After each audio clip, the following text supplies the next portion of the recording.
the home of inspiration every day. Most people give up on themselves easily. You know the human spirit is powerful. From news, countries across the globe have been hit by the COVID-19 virus. Views, there's a global trend to see an increase in GBV incidences, specifically domestic violence. Sports, What's he say? It's a really good ball. It's Shabalala. and music to inspire you every day.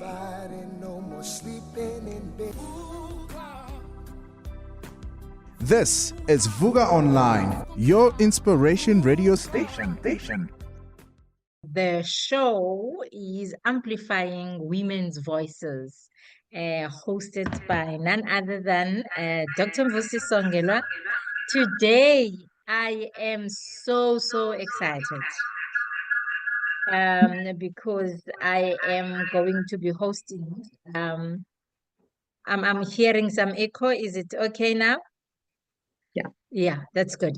I'm going to be hosting a beautiful lady that I am looking to hear more about the beauty from within, as a lady and the conversations about it's a woman to woman. This is from Gogo to a younger me. I really get so excited to have these intergenerational discussions about women, about how women of my younger generation are seeing the world now and how they think they could contribute to the world. And here today, I'm not going to introduce her. She's going to introduce herself the way she wants the world to know her. Who is McCayla? Well, hi, I am McCayla Warriker. I am currently reigning as Miss Africa 2024-25. I am a student of practical theology, and I recently qualified as a pastoral narrative therapist. And I serve within the greater collective and the greater whole as an impact strategist and an impact coordinator. So impact happens to all of us. It's moments turn into emotions, and what do we do with those emotions? And how is it that we interact with the people around us? And that's what I do. And then a part of being an impact strategist is people come to me with a heart and a vision, and I say, okay, but how can we make this very impactful? How can we impact as many people as possible? How can we make it a holistic vision, a holistic goal, and then how can we make it done? So that's where the coordination part comes in. So I stand as a consultant currently, and I generally just do life. I wake up in the morning, and God and I journey, and we do our things. So I think yes. If I were to choose how the world sees me, I'd rather not use titles and descriptions, but more. If the world were to look at me, I'd like for them to rather see what it is that I do and not how I choose to describe it. Yes, I like that. It's like the world must experience you. Yes. What you do, you must embody. I like that. Okay. Kayla, this is actually good. We're going to hear more about all these other exciting things that I'm hearing right now, what you do and how you live your life, because I think we need, to hear of these good things and how we can. I think I need to be consulting you after this session and see how I can amplify my impact through you. Amen to that. Yes. But let's just talk about how you grew up, what's your background. Just tell us more about that. So I thank you. Thank you for asking that question. I haven't been asked about it in a long time. I grew up in Centurion in Pretoria. I was born in Ludwigstad, Makadu in Limpopo, and then we moved to Pretoria when I was very little. I am very fortunate to have had a very stable upbringing. So it was the same primary school, same high school, same community that I grew up in, and that gave me a very structured sense of self. and a very structured sense of life. And within those years, I grew up as a very serious child, very curious, very open, very, very loving. And I used to spend a lot of my time cultivating succulents. So just planting and replanting and playing with flowers and so on, because I was in a sense an isolated child. I really like spending time with myself and just being in my own company. So as a child, that's what I would do. And I painted and I wrote. I wrote books and poems. And so I did a lot of writing when I was a child. And all of this is relevant because years later, I started doing it again. I felt very comfortable in it. So after high school, I fell in love. Because this is a women-to-women conversation, love is going to have to feature. Of course, this is where we're going. Yeah, of course. Yes. So after high school, I took a gap year and I spent some time in Hammanskraal. And from there, I moved to Lesotho. And then from Lesotho, I moved to India. And then I came back and I fell in love. And I was in this relationship for 8 years. We got engaged and then we moved down to Cape Town. And unfortunately, our lives and our passions and our ambitions were somewhat different. So, but also I started feeling the calling. And it's a calling that I had known I had since I was a child. I gave my first preaching session when I was 15. I was telling someone about it this weekend. I was bullied about how big my calves were by the boys. And then I said, okay, no, but that's fine. I understand it's intimidating if a girl has bigger calves than you. But then I started doing talks on body positivity and just like I don't owning want your us space. to get into that now. This is something exciting already. Can we have just a little break? And then Yeah. we can really get into that. I'm already curious about so many other things about your, fine. Let's just have a break for now. It's getting exciting. Okay. Welcome back, McCayla. I'm kind of like smiling and oozing, and I'm like, okay, what next? What next? Let me just let you be and talk about your life. Thank you. Sorry, I tend to bounce That's okay. between time periods and so on. But That's okay. yeah, so I just a couple of years ago I started feeling the intense call towards that which God had started years and years and years before. But I didn't know how to structure a frame or anything, the concept, but I had the feeling. And then it became bigger and bigger and bigger. And this calling became so heavy on my life that I was the lack of movement into this calling started making me depressed. And I got to a point where I spent most of my time in bed. I learned how to work from a cell phone so that I didn't have to get out of bed.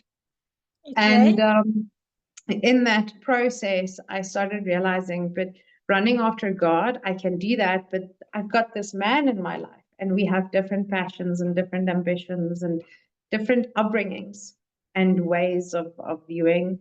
And then God kept saying, okay, but I need you to come and do these things. And I kept saying, but I can't, I've got this man. And then unfortunately, the situation was pushed into a state where I was then required to leave. And I said, that's fine, we're doing it. So I had that depth, and I don't want to like go into too much depth on That's it fine. because Yeah. stunning man, really a fantastic man. And I thank him for the 8 years that he was journeying with me. But it was time to move on to the next phase. Of course. So I gave up my 4 dogs, my life, my business, my work, my fiance, my view in Cape Town over the play. And I moved back to Pretoria, and I didn't know what I was going to do, but I was trusting God. I was trusting God. So I then created this, well, I experienced an emotion that led me to sing the song Dora, Dora, Dora, the Explorer. And that then became the cue for me knowing that I need to be brave and I need to walk into the unknown bravely and own it, because it may be dark, but on the other side of it, there is God. So it's fine. He's got me. So I just continued venturing and journeying, came back home. A lot of things happened. And then I was diagnosed with PTSD. So I then had to make this choice in how do I go through the journey of healing. And I understood that coming from nearly a decade of journeying with an individual and committing to getting married, that it's a big shift within the self. Yes. Yes. So healing had to be done. And Yes. that's it was also the next step in my journey, was to discover the narrative paradigm. So I was Okay. then led to the concept of narrative therapy, which teaches you how to look at the world, how to look at social construction, how to look at emotion and the internal balance, and how to work with your personal story. And Hold yes. there, because I want that healing narrative therapy. You talk more about that. A lot of us don't know about it, and whether that is the core of what you're doing now. But I think I'm very curious about that. I like, which I really want you to expand on. I liked when you say I was at the deep end and I made a move and I knew he's got me. Yes. That was very powerful. It was dark. I made the move. I didn't know what I was going to do, but I knew he got me. Oh, I love that. As I say it again. Yes. Thinking back now, I actually even get chills. Because I think that's at the heart of narrative, is what is your story? And my story is trust. It is trust to a level that I can't really verbalize, because you go through these things in life and you go through this big change. At that time, I was 27 years old. So in terms of cognitive development and personal development, that's give or take when the prefrontal cortex starts going, okay, now I'll give you logical reasoning. So that's when I started discovering the concept of logical reasoning, which you only get after the development of your logical brain, which is the prefrontal. There are neurospecialists that can explain that a lot Yes. better. But it's a big thing to know and understand that we go through these development phases. So when I went through this, it was a visceral experience. I felt it in my body, standing in this. I explain it as the big black vast expanse of nothingness. You know, when you're standing on the forefront of time and there's nothing but the space of potential, because it's not what it is, it's what it could be. It's not where you're coming from, it's where you're heading into. No one's scared of what they're running away from. If you're standing in front of this big black vast expanse of nothingness, that's what you're scared of. So, and it was that thing with, if I took the leap, one day I'm going to die. If I didn't took the leap, one day I'm going to die. So there are bigger things to fear. And genuinely getting to that point of surrendering to, but God is the Almighty. I cannot make it. So, but before He completely takes your life. So I think that was my ultimate point of surrendering to God. Because I've always been somewhat of a control freak. So yes, I'll do theology. Yes, I'll do pastoring. But I mean, am I going to surrender and truly give it to Him? And that was the moment when I was standing at that airport and I was saying, you know what? There are bigger things to worry about. You have my life. Nothing in this world happens without God's say so. The sun does not rise without His input. Nothing in matter. So there is all that which is and all that which is not. All that which is falls under the dominion of God, the Almighty, the Creator. So matter that exists is stronger than matter that does not exist. So if I'm standing in front of the big, black, vast expanse of nothingness, I don't need to fear it because the somethingness controls it. And in that mindset, and in that moment, and in that being, it was like just leaping into this void of whatever it's going to be, it's going to be. And because I know that I didn't give myself life, God gave me life. He wrote my story before he put me in it. So I shifted my perspective and I said, God, you're in control of all things. I'll be focusing 15 minutes at a time. I just need to give my best in every single moment that I'm in. You'll make it work because you wrote it. So, and then I just journeyed. I ran fearlessly towards God. Wow. Wow. Wow. And I guess this is really the foundation of all these interventions, the healing interventions. Mm. It doesn't matter where you come from, is that it is about the faith, knowing that it is done, you know? Yes. Yeah, but it's also something I realized along the way because there's a lot, and this is what narrative taught me in terms of how you work with the words and how you tell your story and how it impacts your being and the way you view yourself and how sentence construction, the actual specific word, the difference between goodie bag and gift bag is immense. I had a full conversation about that. And how we speak to ourselves, how we tell our own stories. There is truth in the your speech controls your life. If you give me enough time, I can explain that to you for 4 days without stopping. Because that's then what happened when I said I'm leaping into this whatever it is. I'm running after God as the creator, not within the confines of structured religion, but as I didn't make this. I know that I didn't create this. I am experiencing it.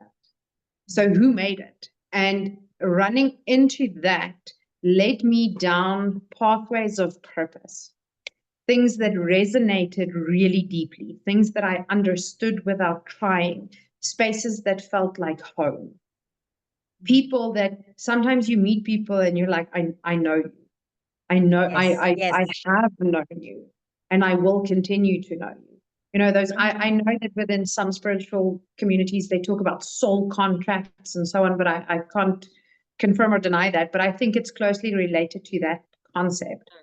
And as I persisted and I went, no, I like not the people, not the things, not the journey, he who made it. All I need to do is look towards there and he's going to move. So then I started playing Marco Polo with God, hide and seek, literally. So I would say to him, please go and stand where you need me to move next and call me. So he'd go Marco, I'd go Polo. And I would start taking steps. And then one morning I woke up and I was an intercontinental beauty queen. Let's do that. Let's do that. I'm kind of like overwhelmed with the energy. It's, you know, it's like other people, they say the thing, they say things as you say, but when you actually meet someone that really is authentic and is talking about this from the heart, you can feel it. I can feel it through this platform, and I really think this is really about what we would like everybody else, including myself, as old as I am, to actually have this mindset of he's got me. You know, I'm leaping into nothingness. You know, Yes. I love your choice of words. Because there's somethingness out there. Let's take a small break and we're gonna come back. I want you, when we come back, to talk to us more about this healing process, because I think this is what a lot of young people and young leaders, and in fact leaders all over the world, need to understand as a strategy. Let's take a quick break. Coming back, you are on Lipstick Chronicles Season 3. How do you know the life or personal coach you're about to work with is who they say they are? How do you know if they can do the job? At the Africa Board for Coaching, Consulting and Coaching Psychology, we can tell you. So, before you share your secrets and spend your money, check with us first. Visit www.abccccp.com or call us on 012-751-7608. The ABCCP, the professional body for coaches. Hey, today we are really inspired by McCayla, and it's already like getting hot in this seat. Can you tell us about more this healing process or the narrative? I don't even know how to explain this, but I'm kind of like getting to understand this language. So I think the number one word that we need to hold on for the healing journey is the word intuitive. So when I went through the whole moving back from Cape Town thing, at the time I was actively bleeding internally. So it was a combined thing. It was healing the physical body, healing the soul, it's like healing the heart, all of it. So the only thing that I knew was that I should not bleed out on others.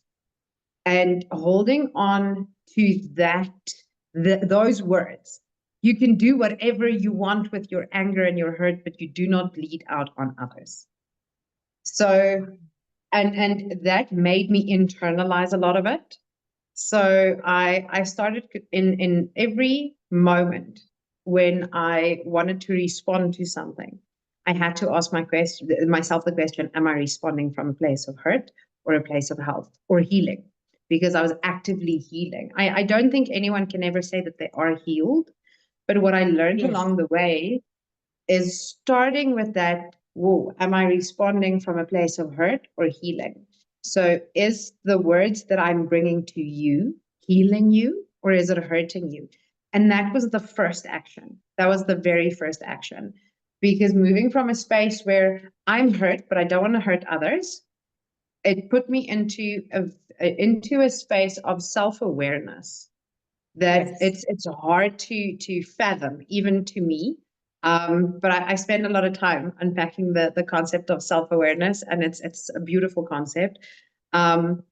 But then I started saying, but what are proactive steps? So first of all, go see someone who knows what healing is and how it works and so on.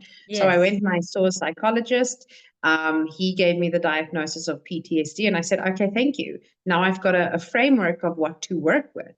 And then I went to go see a mentor about a course that I saw on Facebook for pastoral narrative therapy, because it would have been cheaper than going to therapy.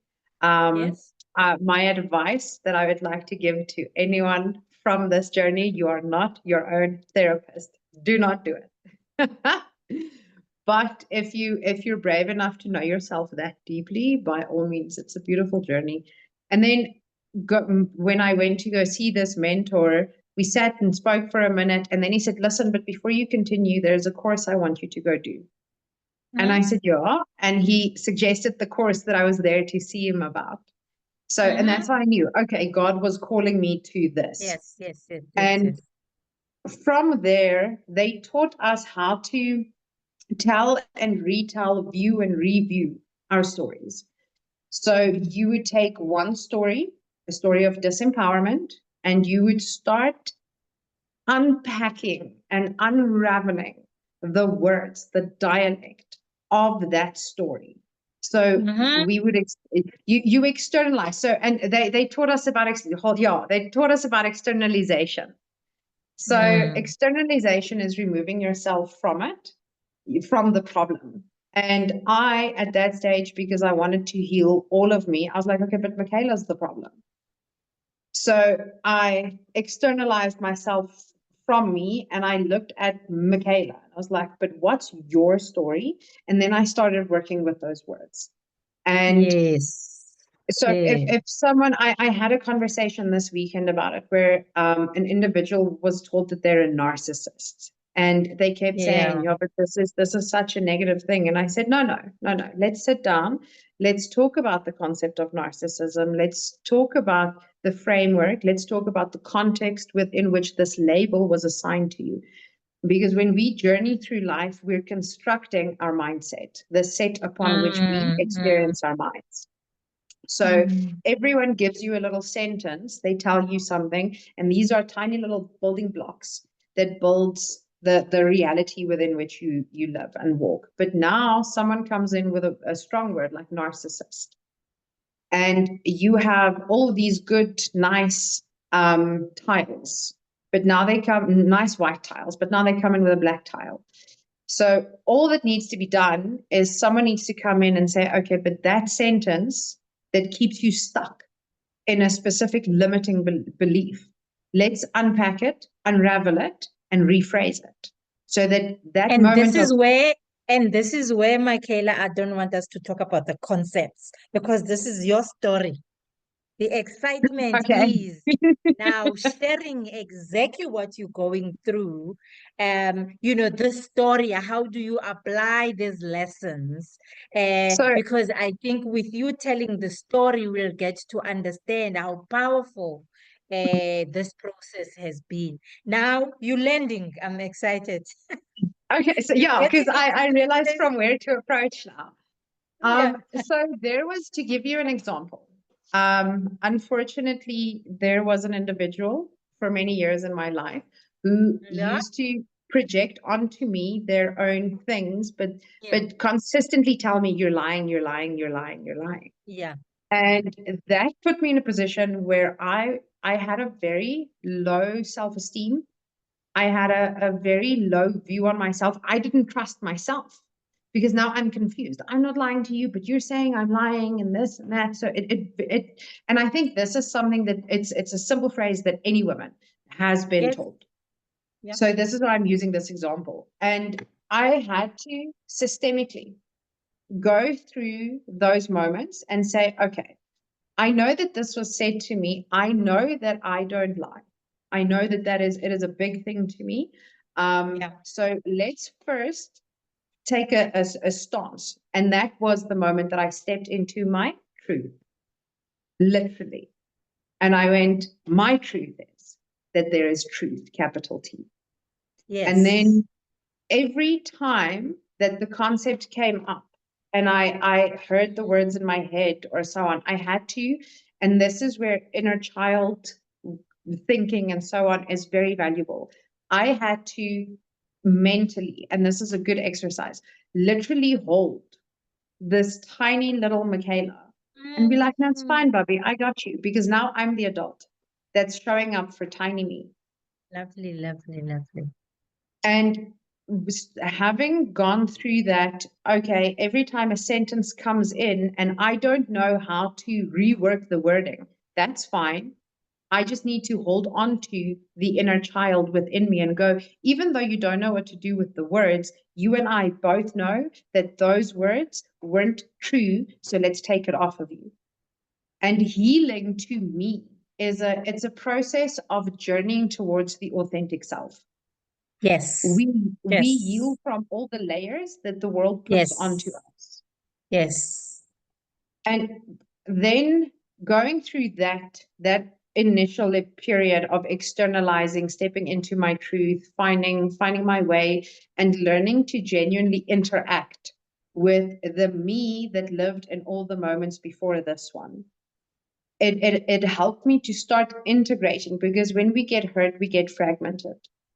Yeah. So I started reintegrating into myself, because I am, yes, I may be 29 years old, but that's 29 times 365 days. Yes. So I had to, year by year, I started doing timelines and everything year by year, going, okay, but this is me, all of it's me, the good, the bad, the ugly, the hurt, the loving, all of it. So yeah, then going through that initial month process, this was a crazy 2 years. Let me tell you, it was a crazy. Yes, definitely. But going through that, I started learning, first of all, to live outwardly. Because as people, we tend to, or as women, we tend to, when we get hurt, go, that's fine. I'll process it and I'll come back to you later. Or we shout, or we yell, or we throw things.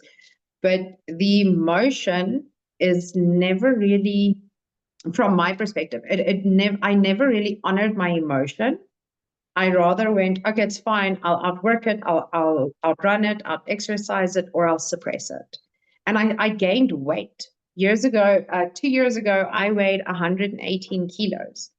And this healing process has brought me down about 45 kilos. Oh my goodness. Just letting it out, letting all that, the emotion, because calories are the suppressants of emotions. In some cases, food is also fuel. So balance Yes, in that, yes. that body Let's come back. relationship. Let's come back to that because we're running out of time. But what I want us to do when we come back is to really, because now we're getting into the nuggets, talking to the little McCayla, whether you're mothering or befriending her or whatever. But also what I'm hearing now is this starting to externalize. What does it mean? Because I think that's really a big nugget for us who always have this self-doubt as we go through our lives. A small break and we'll come back. We're talking to McCayla Warriker. It's all McCayla Warriker is already Miss Africa. I must say, Miss Africa 24-25, who has just lost so much in the last 2 years just by externalizing some of her thoughts and mindfulness. This is the break, and we'll come back. McCayla, come back. Just give us this nugget of what do we do as women if we have to really think deeper and embody the healing process. So first of all, I think when you want to step into embodying the healing process, the only person that is going to be journeying from start to end in this life with you is you. So you cannot link it to a man, you cannot link it to a person or a friend. You live 100% of the moments with you. Yes. So if you look at your reflection in the screen, there I am. If you look at that and that's not your best friend, if you look at yourself and that's not your best friend, then babe, let's do some healing. And that was the first thing, is I had to go, but McCayla in this moment is my best friend. And then I had to go, but what about the McCaylas that I don't agree with? Because there's negative self-talk. So when we externalize, we're able to view it from outside, where we can say, okay, but that's not the kind of thing that I would say to my best friend. So why am I saying it to myself at a different stage of life? So then you start changing how you speak to yourself. And if you would speak to your best friend disrespectfully, babe, let's do some healing. Yes. So, because your best friend, and this is, it's not an ideal. It's not what I'm encouraging, but it is weird to me that we disrespect the people we love the most. Yeah, definitely. So they have put in so much work and effort to be at an elevated priority list or priority level. So why, if we are our own best friends, is that the case? And then what I did is I have notebooks and papers and whiteboards, because I started saying, but if I'm my best friend, I want to know me.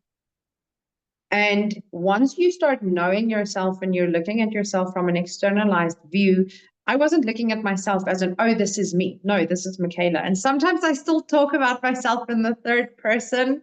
And it's weird, and I have to explain to people, I mean, there's only one McCayla and it's me, but I went through this journey. So, but yeah, I got to know me. And I got to say, but this is what I like. This is what I don't like. But I also know it's a continuation of a journey. You know, So- I have this burning question I want to ask in particular because you're talking about narrative. As how do you think storytelling, like you are doing now in this podcast, can help shift perceptions of women in leadership? Oh, that is a beautiful question. So first off, and this actually links back to my own story. When I entered Africa, I was supposed to do a portfolio. And that portfolio to me is the ultimate journey of healing because I had to unpack myself. And then I realized that I could either sit and talk about myself from the perspective of we all have our sad stories. I don't want to say an abused woman From a because I've victim. heard stories. Yeah. From a victim perspective, I could either sit there and go, from a victim's perspective, this is who McCayla is. But I know, because where is the healing in me still telling a victim's story? And Yes. I sat there and I like journeyed through it and I said, but let's look at this from Miss Africa's perspective. So I went to quote unquote my highest self. Yes. And I said to her, but how do you view what I've been through and how I journeyed to here? So in storytelling, I like to be future focused. So this is a nice conversation because it's a present conversation. It's present. It goes backwards, it goes forwards, it's all of the things. But usually in terms of storytelling and so on, having a future focused story Yes. puts you in a Yes. whole new perspective because every time you speak about what's this side, you carry it along. And that's a I like heavy that. load to take into the future. Yes.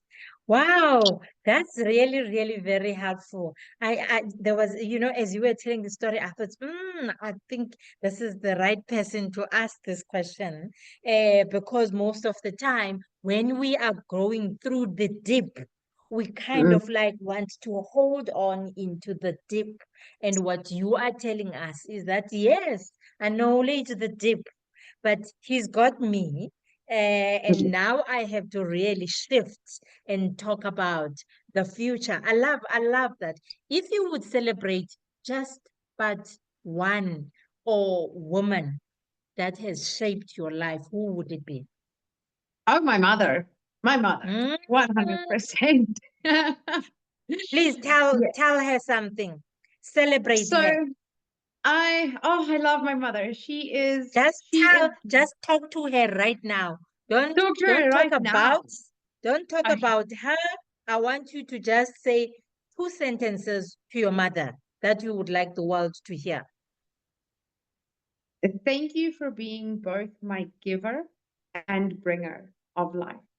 For not only giving me the life to come into this world, but for every time that I was at those low, dark moments coming in to bring me life. So, yeah, it has shaped me, it has molded me, it has created me, and I am happy to sit here as a product of your love, commitment, and persistence. I love you lots, Wow. Jelly Dots. I love that. Thank you very much. Here on Lipstick Chronicles, we are amplifying the voices of women. And even with the women that are here, we know that there are other women that are behind the women we're talking to. And yeah, in celebration, we celebrate you, McCayla, and thank you very much for being here with us.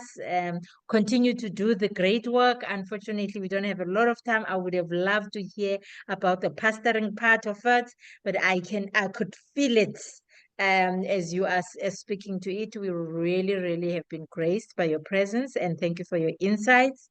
If we would play a song for you at the end of the conversation, what would it be?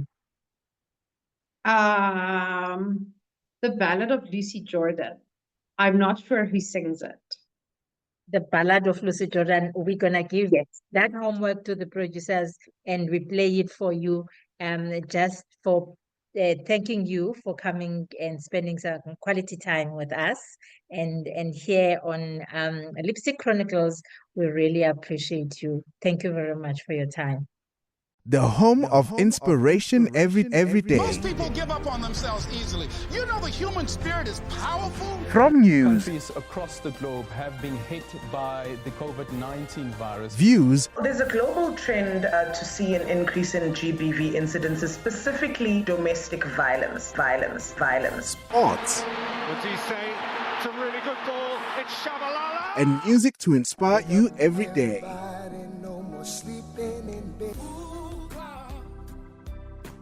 This is Vuga Online, your inspiration radio station.